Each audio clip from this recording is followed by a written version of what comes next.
பங்குனி உத்திர நட்சத்திரத்தில் ஈசானாபுரியில் பங்குனி உத்திர நட்சத்திரத்தில் இன்றையான இயக்கியம் தனரில் மத்தியில் உதயான தனது மத்தியில் யக்கியம் செய்தாரே சம்பு மாமூனி யக்கியம் செய்தாரே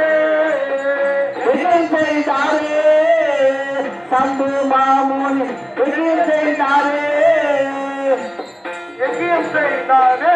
விக்னரை முன்வைத்து விஜயம் செய்தாரே விக்கிரகனை முன்வைத்து யக்கியம் செய்தாரே விக்னரை முன்வைத்து விஜயம் செய்தாரே விக்கிரகனை முன்வைத்து கண்ணனே போட்டு பக்குவமாயேற்று பக்குவமாயேற்று முக்கனே போட்டு பக்குவமாயேற்று புகழனை போற்று பக்குவமாயேற்று ஓமமொழியை சுற்றி